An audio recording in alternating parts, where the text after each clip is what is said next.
বাড়িওয়ালা নাই রে বাড়ি, নাই রে দুনিয়াতে। আল্লাহ, আরে এমন ঘরে যাইতে হবে যেই ঘরে নাই বাতি, এমন ঘরে থাকতে হবে যেই ঘরে নাই সাথী। এ নাফরমান, কবরে নাফরমান কোন অবস্থায় থাকবে? আল্লাহর হাবিব বলেন, সমুদ্রের মধ্যে যদি কেউ পইরা যায়, সমুদ্রের তুফানে একবার তার মাথার নিচের দিকে নিয়ে যায়, আবার বাঁচার জন্য মাথা উপরের দিকে উঠায়, আবার তুফানে তার মাথা নিচে নিয়ে যায়, আবার বাঁচার জন্য মাথা উপরে উঠায়, আর উপরে বড় আশা নিয়ে ঢালো ঢালো তাকায়, আমাকে উপর থেকে একটু কেউ ধরেনি। ডোবে ওঠে, ডোবে ওঠে, ও যে বিপদের মধ্যে আছে। নাফরমান কবরের ভিতরে এইভাবে থাকবে। আর যখন কবরের পাশ থেকে সন্তান যাবে, ডাক দিয়ে বলে, আমার প্রিয় ছেলে, জাহান্নামের আগুনে জ্বলতে জ্বলতে আমার কলিজাটা পুইরা কয়লা হইয়া গেছে, আমার জন্য একটু দোয়া করো। তুমি যত চিল্লাবা, যত কাঁদবা, শুনবেও না, তোমার জন্য দোয়াও করবে না। ফালিয়াদহাকু কালিলান ওয়ালিয়াবকু কাসীরা। হে আমার বান্দা বান্দিরা, তোমরা বেশি বেশি পরিমাণে কান্দো, কম কম হাসো। এখানে বেশি কান্নার জন্য কে বলছে? হ্যাঁ, আল্লাহ বলছেন বেশি কান। আল্লাহ রাসূল সাল্লাল্লাহু আলাইহি ওয়াসাল্লাম বলেন বেশি কান। আর বর্তমানে বাইরেছি যে হাসায়, আল্লাহ আমাকে আমাদের সবাইকে মাফ করে দেয়। তাহলে যেই কথা বলতে চাইছিলাম, এই যাদের ভিতরে আল্লাহর জিকির নাই, ওদের চোখে পানি দেখে? হ্যাঁ, ওদের চোখও দেয় শুকনো চোখ। আর যাদের ভিতরে আল্লাহর জিকির আছে, কি আল্লাহর জিকিরের মাধ্যমে কলব নামক জমিন নরম হয়ে যায়। আর জমিন নরম হইলি সেই জমিন থেকে পানি বের হয়। আর আমার মালিক বান্দা বান্দির চোখের পানি সহ্য করতে পারে না। চোখের ডগায় পানির আসার আগে আমার মালিক তাকে মাফ কইরা দেয়। তাহলে আল্লাহর জিকির করা লাগবে কি লাগবে না? নামাজ তো পরে ঠিক, সর্বনাশ। জিকির নাই, চোখে পানি নাই, নামাজ পড়ে। কি নামাজ পড়ে? লা সলাতা ইল্লা বিহুজুরিল কলব। যে নামাজের ভিতরে হুজুরি কলব, খুশু খুশু থাকবে না, আল্লাহ রাসূল সাল্লাল্লাহু আলাইহি ওয়াসাল্লাম বলেন, সেই নামাজটা হবেই না। ওকে নামাজ পড়ে অনেকে, ওই কথা আছে ডিউটি পালন করে। ডিউটি ডিউটি পালন বোঝেন নাই? এই নামাজ পড়তে আল্লাহ কইছে যা, তাই কয়েকটা সেজদা মেজদা দিয়ে আই, ঠিক না ভাই? ঠিক। কিন্তু সেই নামাজের ভিতরে একাগ্রতা থাকবে না, খুশু খুজু থাকবে না। আল্লাহ রাসূল বলতেছে যে নামাজ হবে না। তা নামাজের ভিতরে একাগ্রতা লাগবে, আসতে কয়। আচ্ছা, এই জন্য তো আল্লাহ রাব্বুল আলামিন তোমাকে আমাকে হুকুম করেন,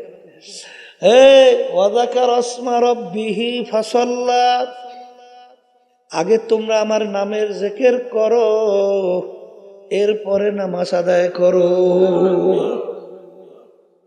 এখানে কিন্তু আল্লাহ রাব্বুল আলামিন তার নামের জিকির আগে আদায় করতে বলছে, এরপর নামাজ পড়তে বলছে। অনেক হলে জিকির পাইছে কই? কোরআন হাদিস পড়ছে? হ্যাঁ, পড়ছে, পড়ছেও, কিন্তু ওই যে ফাজাইল তালিম, ফাজাইল আমাল দেখেন না, মসজিদের ভিতরে পড়ে না? আসতে কয়। আল্লামা জাকারিয়া সাহেব রহমতুল্লাহি আলাইহি কিতাব লেখছে না, ফাজাইল আমাল। সেই কিতাবের ভিতরে জিকিরের বড় চ্যাপ্টার, কোনোদিন জিকিরে চ্যাপ্টার পড়ে না। আমি বলবো দেখেন কপাল কেমনে পড়ছে, কেমনে কপালটা পড়ছে দেখেন। ওরে কপাল পড়ার দল, কি ঘটনা নাকি? শয়তানের সাগরে দুজনে বন্ধু হয়েছে।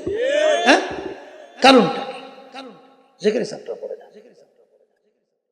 জাকিরিনদের নামাজের ভিতরে মজা, একাগ্রতা। কারণ একটু আগে আপনি আল্লাহর নাম নিয়ে যখন নামাজে দাঁড়াইবেন, স্মরণ কার হয়? এই দেখেন, আপনারাই বলেন আল্লাহ স্মরণ হয়। আর যদি বিভিন্ন শয়তানি ময়তানি করিয়া এইবারে নামাজে দাঁড়ান, স্মরণ কি হয়? শয়তানি। ভুল কইছি না ঠিক কইছি? ওই শোনেন না একটা কথা, একটা লোক দৈনিক আলহামদুলিল্লাহ এই এশার নামাজ তাকবীরে তাহারিমা থেকে শুরু করে সালাম ফিরান পর্যন্ত একেবারে রেগুলার জামাতে প্রথম কাতারে নামাজ পড়ে। একদিন তাকবীরে উলো ছুটে গেছে, বুঝলেন? এখন আল্লাহর বন্ধু এমন কান্দে বলে, ভাই আপনি তো রেগুলারই তাকবীরে তাহারিমা সহকারী নামাজ পড়েন, কিন্তু আজকে তো আপনি ইচ্ছে করে ছাড়েন নাই, হয়তো বা কোনো কারণে ছুটে গেছে। আপনি যে আফসোস করছেন, আপনাকে আল্লাহ সব দিয়ে দেবে। বলে, ভাই আমি সবের আশায় কান্দি না। কত তুমি কান্দো কে? বলে, কান্দি আমি সারাদিন দোকানদারি করি, দোকানদারি করার পরে নামাজের ভিতরে 4 রাকাত যখন দাঁড়াই, তাকবীর তাহারিমা থেকে শুরু করিয়া সালাম ফিরার পরে 4 রাকাতের ভিতরে আমার সারাদিনের দোকানের হিসাব নিকাশ হয়ে যায়। তা আজকে তাকবীর তাহারিমা যখন আমার ছুটে গেছে, আজকে আমার হিসাবটা মিলাইতে পারিনি, আমি এই আফসোসে কান্দি। কি বলছে? নামাজ তো পড়ছে ঠিক, ওই নামাজ হয়? ওই নামাজ হয়? হ্যাঁ, তাইলে হাদিসের মধ্যে আসছে, এরকম 2 রাকাত যদি নামাজ জীবনে পড়তে পারো, তাকবীরে তাহারিমা থেকে শুরু করে সালাম ফিরান পর্যন্ত, মুহূর্তের জন্য তোমার দিলটা এদিক ওদিক হয় নাই, দিলটা আল্লাহমুখী হইয়া আছে। এরকম 2 রাকাত নামাজ তোমার জন্য বেহেশত ওয়াজিব, জাহান্নাম হারাম। এরকম 2 রাকাত নামাজ পড়ার জন্য জাকিরিন ছাড়া কোনোদিন সম্ভব না। কথা ঠিক কিনা? এই জন্য আল্লাহর জিকির বেশি বেশি করার মাধ্যমে আল্লাহর ফজল করমে দেখা যায় দিল নরম হয়, চোখে পানি আসে, নামাজের ভিতরে একাগ্রতা তৈরি হয়। আল্লাহর জিকির বেশি বেশি করার মাধ্যমে বারবার যদি তুমি একটা নাম বেশি মুখে জবানে উল্লেখ করো, দেখো ওই নামটার সঙ্গে তোমার একটা পরিচয় লাভ হয়, এবং এই নামটার ভিতরে তোমার একটা মোহাব্বত জমে কি জমে না? আমার এখন মনে আছে হাফিজ হুজুর রহমাতুল্লাহি আলাইহি এই যখন প্রেসিডেন্ট নির্বাচনে দাঁড়াইছে, কোন নির্বাচন? এই মুরব্বীদের মনে আছে না? আচ্ছা, তখন তার মার্কা ছিল বট গাছ। মার্কা কি? কিন্তু বট গাছ যে কোনো নির্বাচনে মার্কা হয় এ জীবনে শুনি নাই। কারণ শুনছি বট গাছ হইলে হিন্দুরে বলে সেবা দেয়। এখন আমার শূন্য বুঝে, আমার নিজের কথা বলি, মনটা এত খারাপ লাগছে, আল্লাহ এখন হিন্দু গুহেই সেবা দাও না বট গাছ, এই যে কেমনি বট গাছ স্লোগান দেব, আর মার্কা আসিল না, পাইল বট গাছ। কিন্তু যখন নাকি এই নির্বাচন শুরু হয়ে গেছে, এখন তো স্লোগান চলছে বট গাছ, বুঝলেন? এরকম কিছুদিন পরে এখন দেখি বট গাছটা এত মজা লাগে, খালি বট গাছই বলতে মনে চায়। যেই নামটা আগে ভালো লাগে নাই, এখন ওই নামটার ভিতরে মজা আর মজা। কথা ঠিক কিনা? এই জন্য বাজানদেরকে বলবো, আল্লাহর নাম নিতে নিতে ওর ভিতরে একটা মজা। এক আল্লাহ বলছিলেন যে আমি যখন আল্লাহর নাম জবানে নেই, আমার জিহ্বাটা মিষ্টিতে ভরিয়ে যায়। কিতে বলে? একই বুঝাবার জিনিস, এদি বুঝবার জিনিস, এ বুঝান যাবে না, এ হইলে বুঝবার জিনিস। এই জন্য আমার বাজানদেরকে বলবো, অন্তরে শান্তি চান? আসতে কয় চান না? তো অন্তরে যদি শান্তি চান, কির মধ্যে 2, 4, 5, 10টা 5তলা 10টা বিল্ডিং উঠান, খুব অন্তরে শান্তি। তাই বিভিন্ন কায়দায় ওই বিভিন্ন ব্র্যান্ডের গাড়ি, শান্তি না? এবার আরো আরো সে মিনিস্টার এখানে এর মধ্যে ইশা রেখে দেয় কিছু, কেউ ঈশ্বরে মানে নেই, ঈশ্বরে কোন দেখা করছে দিয়ে ফাজলামি করে কেনা বিহানে একটা কেমিক্যাল ছাড়ে বারবার। তাই যেই কথা বলতে চাইছিলাম, এই কি জানি বলছিলাম না জানি, এই অন্তরের শান্তি, অন্তরের সাথে কির মধ্যে আল্লাহ বলতেছেন, এই আলা বিযিকরিল্লাহি তাতমাইন্নুল কুলুব, হে আমার বান্দা বান্দিরা, তোমাদের অন্তরের শান্তি আমি রাখছি আমার জিকিরের মধ্যে। কির মধ্যে? আইয়ুব নবী আলাইহিস সালাতু ওয়াস সালামের নাম শুনছেন? শুনছেন? এমন রোগ আল্লাহ দেশে, সমস্ত শরীরে গোশত পয়সে গেছে, গোশতের ভিতরে পোকা জন্মাইছে, হাড্ডির ভিতরে কটকট করে কামড়ায়, চোখেও পানি নেই, আফসোসও নেই, এই গন্ধের শরীর এলাকায় লোক থাকতে পারে না, নিয়ে লোকালয় বাহিরে ভালাই রাখছে।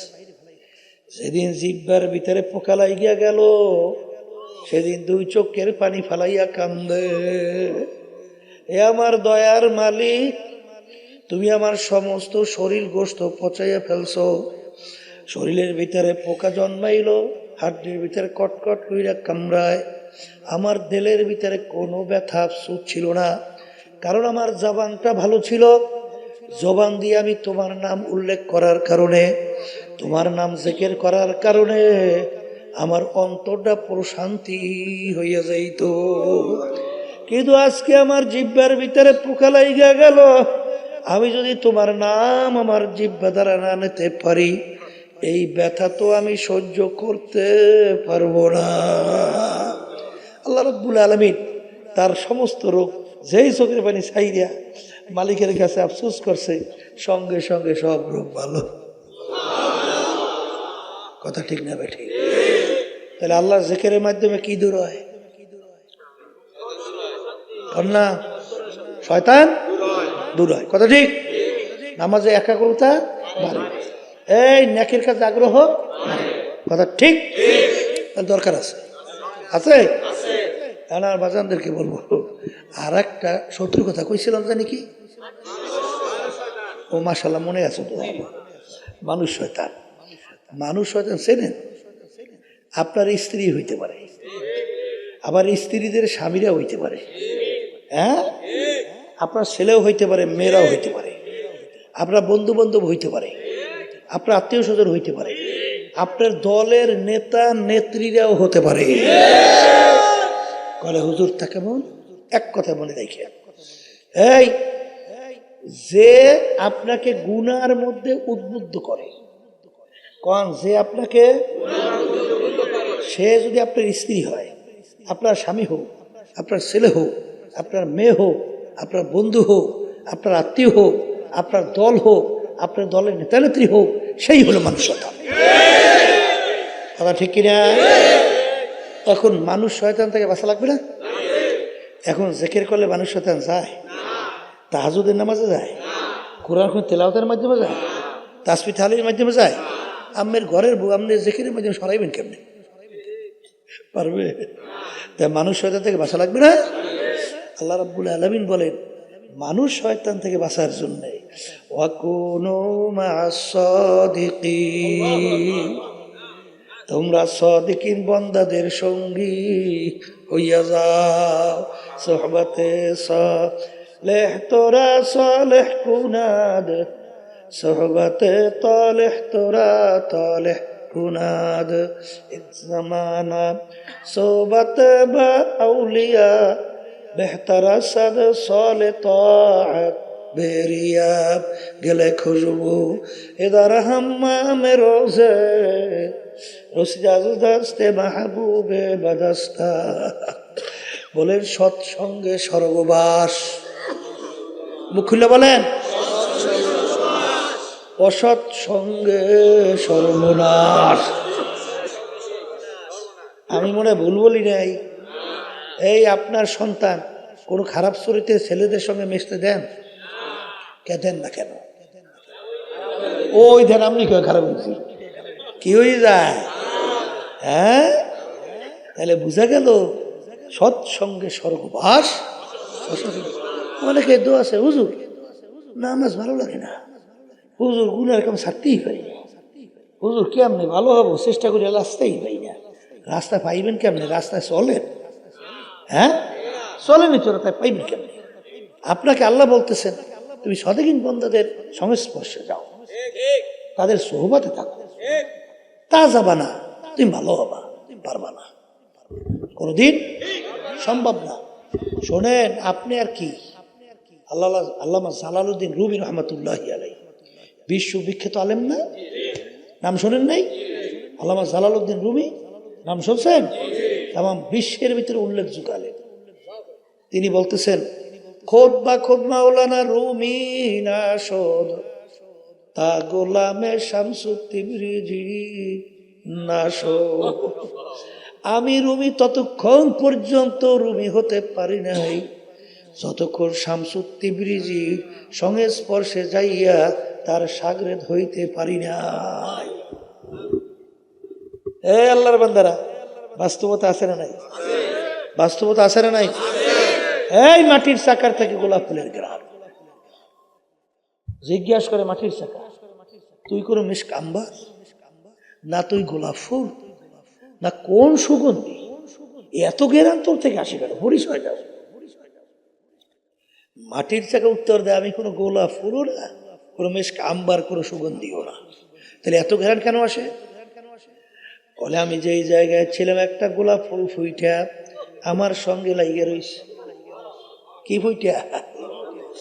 ওই গোলাপ ফুলের ঘেরান আমার ভিতরে ঢুকতে ঢুকতে এখন আমি আর সাধারণ মাটির চাকা নাই, আমি এখন গোলাপ ফুলে পরিণত হয়ে গেছি। আমি এখন কিতে পরিণত হয়েছি? তাইলে আজকে মাটির চাকার সঙ্গে যদি সংস্পর্শে মাটির চাকা যদি গোলাপ ফুলের গুণ অর্জন করে, তাহলে তুমি যদি জাকিরি আল্লাহওয়ালা তাদের সংস্পর্শে যাও, তাহলে সেই গুণ তোমার ভিতরে ঢুকবে না? আসতে কয় ঢুকবেই, ঢুকবে না? এই জন্য আমার দাদাজান রহমতুল্লাহি আলাই সুন্দরভাবে একটা উদাহরণ দিতেন, আব্বাজানের জবানে শুনছি। কি উদাহরণ? যার মুরব্বী নাই, ওর মুরব্বী হয় শয়তান।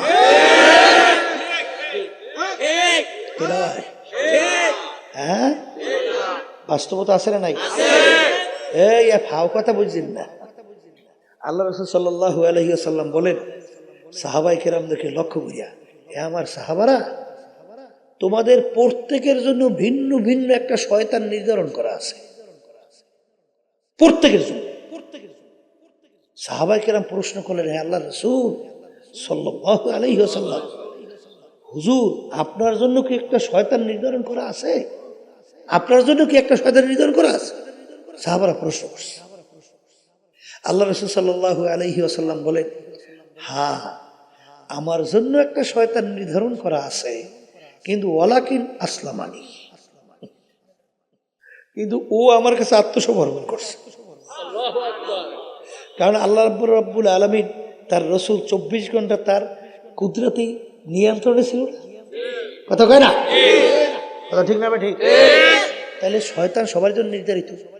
এখন তোমার যদি মুরব্বী না থাকে, এখন মুরব্বী ভূমিকা পালন করবে কে? এটা সাদিকিন বান্দাদের সঙ্গী হওয়া লাগবে। রাজি আছি? আল্লাহ আমাদের সবাইকে তৌফিক দান। তাহলে সাদিকিন বান্দাদের সঙ্গী যখন হবেন, তখন দেখবেন আল্লাহর রহমতে আপনার নেক কাজ করার আগ্রহ বাড়বে।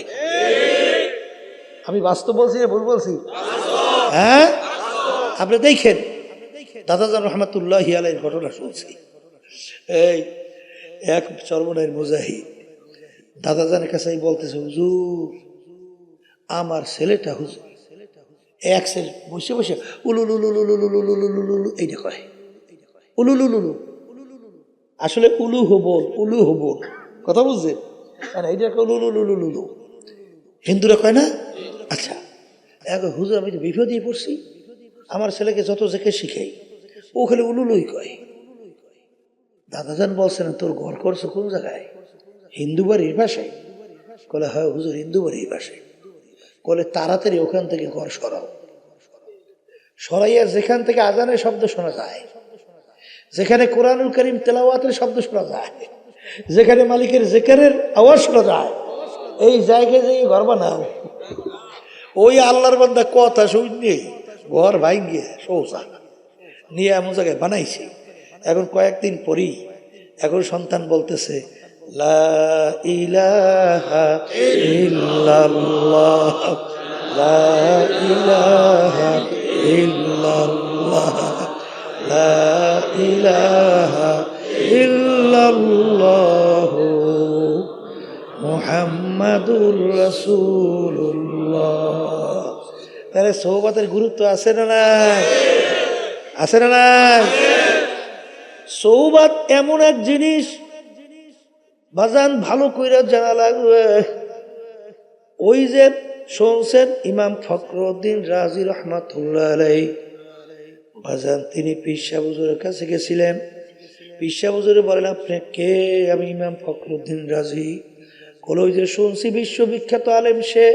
বলে হ্যাঁ হুজুর আমি সেই ফখরুদ্দিন রাজি। বলে বাবা তোমার ভিতরে এত বেশি এলেম, তোমার ভিতরে মালিকের মারেফত ঢুকানোর জায়গা নাই। এলেমের গরম কমাই আসো, এরপরে চেষ্টা করা যাবে। ওই আল্লাহর বান্দা এক পর্যায়ে আপনারা জানেন তাফসিরে কাবির বইসে বইসে পাতার ভিতরে লেখছিল, বলছেন বাবা এলেমের গরম আরো বাড়ছে, কমাই আসো। তিনি মৌতের যখন সময় আইসা গেল, তিনি তো 101টার মতো দলিল ঠিক করছে মৌতের সময় শয়তানের সঙ্গে যুদ্ধ বাহাস করবে। কিন্তু শয়তান তোমার আমার সে বড় জানো না, পাণ্ডিত না কম? আসতে কর তুমি কি জানো?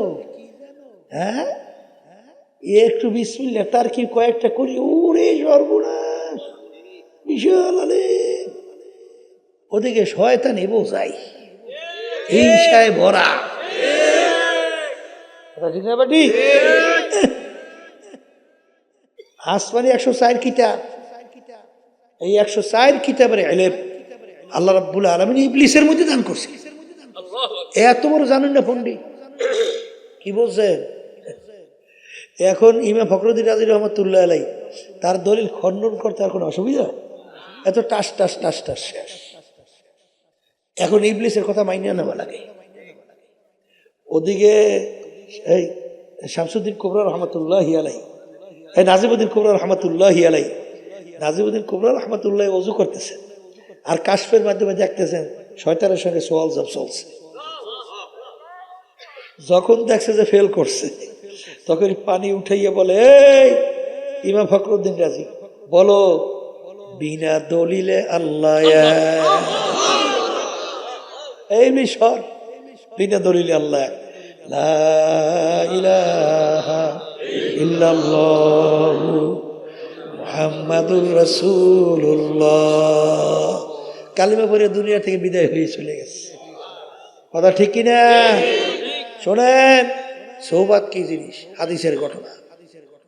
আল্লাহর বান্দা বুড়ো বয়সে মনে পড়ছে হক্কানি আলেমের কাছে যাওয়া লাগবে, তওবা করা লাগবে, আমার মালিকের হুকুম অনুযায়ী চইলা, আল্লাহর রসুলের তরিকা অনুযায়ী চইলা তারপর কবরে যাওয়া লাগবে। আল্লাহর বান্দা আলেমের বাড়ির দিকে রওনা করলো, পথের মধ্যে হায়াত শেষ হয়ে গেল। আল্লাহর বান্দা পথের ভিতরে মারা গেল। এখন জাহান্নামের ফেরেশতা আসলো ওর রুহুকে জাহান্নামে নেওয়ার জন্যে। বেহেশতের ফেরেশতাও আসছে ওর রুহুকে জাহান্নামে নেওয়ার জন্যে, বেহেশতে নেওয়ার জন্যে। জাহান্নামের ফেরেশতা বলে বান্দা তো এখন পর্যন্ত তাওবা করতে পারে নাই, রুহ আমরা পাবো। আর বেহেশতের ফেরেশতা বলে বান্দা তো আলেমের বাড়ি রওনা করছে তাওবা করার জন্য, ওর মাঝখানে হায়াত শেষ হয়ে গেল, বান্দার কি দোষ? ও তো রওনাই করছে, হায়াত শেষ হয়েছে, রুহ আমরা পাবো। কি দুই দলে ঝগড়া আছে না? কথা কাটাকাটি। আল্লাহ রাব্বুল আলামিন জমিনকে হুকুম করে, হে আমার জমিন তুমি, এই ফেরেশতারা জমিন মাপো, দেখো যে ব্যক্তি যেখানে মারা গেল সেখান থেকে আলেমের বাড়ি কাছে না তার বাড়ি কাছে। যদি আলেমের বাড়ি কাছে হয় রূহ নিয়ে যাইবে বেহেশতের ফেরেশতা, আর যদি আলেমের বাড়ি দূরে তার বাড়ি কাছে হয় রূহ নিয়ে যাইবে জাহান্নামের ফেরেশতা। ঘটনা ছিল বান্দা যেখানে মারা গেল সেখান থেকে আলেমের বাড়ি ছিল দূরে, তার বাড়ি ছিল কাছে। কিন্তু আল্লাহ রাব্বুল আলামিন জমিনকে হুকুম করে, জমিন আমার বান্দার জন্য আলেমের বাড়ি কাছে হইয়া যা, আমার বান্দা যে আলেমের বাড়ির কাছে আর তার বাড়ি দূরে হইয়া যাও। ফেরেশতারা জমিন মাইপা দেখে আলেমের বাড়ি কাছে তার বাড়ি দূরে, তখন তার রূহ নিয়ে গেল বেহেশতের ফেরেশতা। কি আলেমের বাড়ি রওনা করছে দেখে তো বলে বেহেশতের ফেরেশতা রূহ নিতে পারছে, কথা কয় না? তাহলে কি হক্কানি আলেমদের সোহবতে যাওয়া লাগবে না লাগবে না?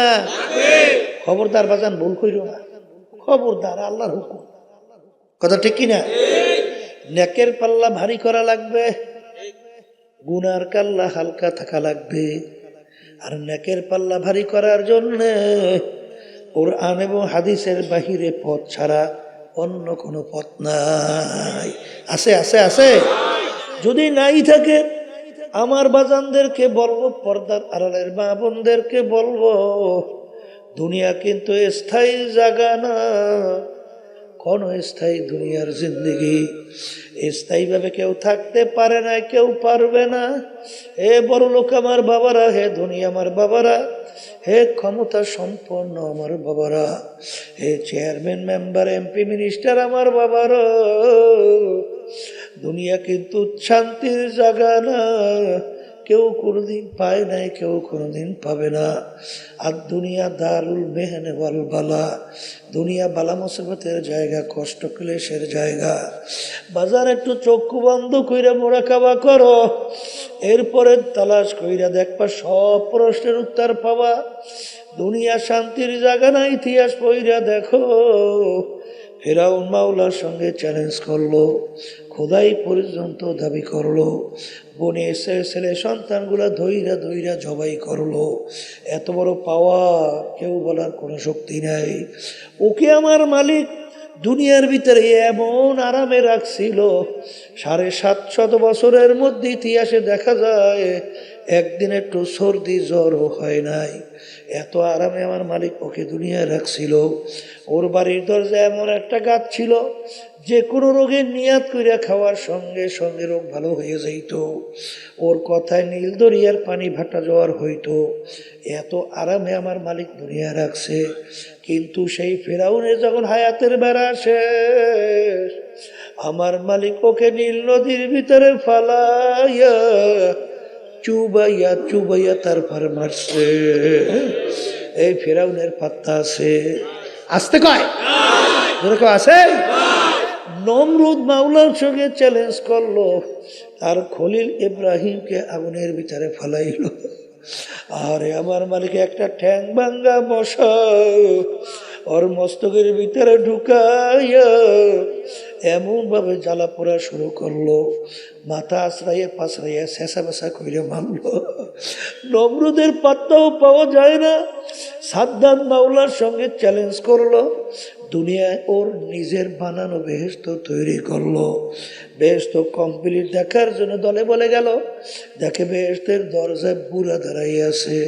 এই বুড়াটাকে আজরাইল ডাক দিয়া বলে, ওরে খবিস, আমি আজরাইল আছি তোর জান কবজ করার জন্য।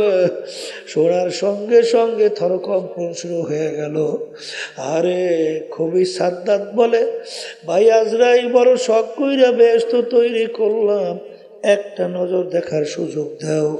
ওরে খবির, আমার মালিকের সমস্ত নেয়ামত ভোগ করছো, আমার মাওলার দেওয়া নেয়ামত চক্ষু দিয়া দেখছো, আমার মালিকের নেয়ামত জিহ্বা দিয়া কথা বলছো, আমার মালিকের দেওয়া নেয়ামত হাত পা দিয়া কাজ করছো, আমার মালিকের দেওয়া নেয়ামত ব্রেন দিয়ে পড়াশোনা করছো, এই ব্রেন দিয়া ব্যবসা বাণিজ্য কইরা সম্পদ গুছাইছো, এই ব্রেন দিয়ে অনেক কিছু করলি।